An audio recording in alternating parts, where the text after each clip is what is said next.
अमेरिकी राष्ट्रपति Donald Trump हाल ही में चीन के दौरे से लौटे हैं। उनका दौरा खत्म होने के तुरंत बाद रूसी राष्ट्रपति व्लादिमीर पुतिन भी चीन पहुंच रहे हैं। उनके साथ कई कैबिनेट मंत्री और कई बड़े अधिकारी भी हैं। पुतिन 2 दिवसीय राजकीय यात्रा पर आज बीजिंग पहुंचेंगे।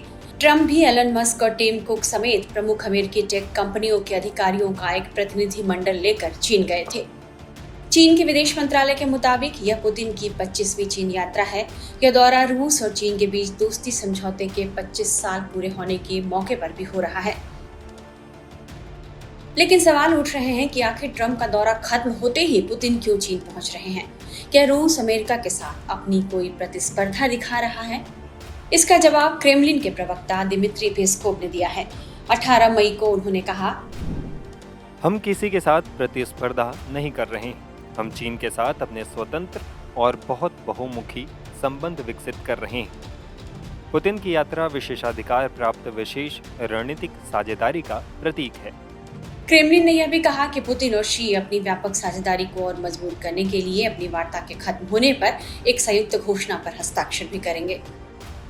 रूसी अध्ययन केंद्र पूर्वी चीनी नॉर्मल यूनिवर्सिटी के उप निदेशक झांग शिंग ने एपी को बताया है कि ट्रंप के बाद पुतिन का चीन पहुंचना प्रमुख शक्तियों पर प्रमुख देशों के बीच समन्वय की बढ़ती प्रासंगिकता और महत्व का एक बहुत स्पष्ट उदाहरण है। उनके मुताबिक अंतर्राष्ट्रीय व्यवस्था अब विघटन की प्रक्रिया में है और मौजूदा अंतर्राष्ट्रीय संस्थाएं कुल मिलाकर कम प्रभावी हो गई हैं।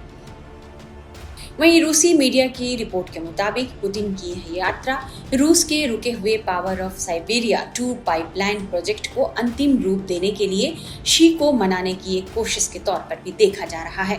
इस प्रोजेक्ट के जरिए रूस मंगोलिया के माध्यम से उत्तरी चीन तक सालाना 50 बिलियन क्यूबिक मीटर रूसी प्राकृतिक गैस को भेज सकेगा। रूस चाहता है कि जिनपिंग इस प्रोजेक्ट को मंजूरी दें। यूक्रेन युद्ध के बाद यूरोप में गैस बिक्री घट गई है।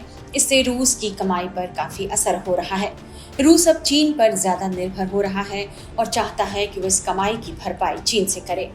क्रेमलिन के विदेश नीति सलाहकार यूरी उशाकोव ने इन रिपोर्टों की पुष्टि करते हुए संवाददाताओं से कहा है कि पावर ऑफ साइबेरिया 2 पर बहुत विस्तार से चर्चा की जाएगी और हम इस पर गंभीरता से चर्चा करने के लिए प्रतिबद्ध हैं। देखना होगा कि पुतिन और जिनपिंग की मीटिंग के बाद किन किन मुद्दों पर बातचीत होती है और दोनों किस दिशा में आगे बढ़ते हैं। खबरों की रणभूमि में यहाँ शोर नहीं, सोच लड़ती है। जहां शब्द नहीं, फैक्ट्स वार करते हैं और हर सवाल खोलता है सच की नई परत।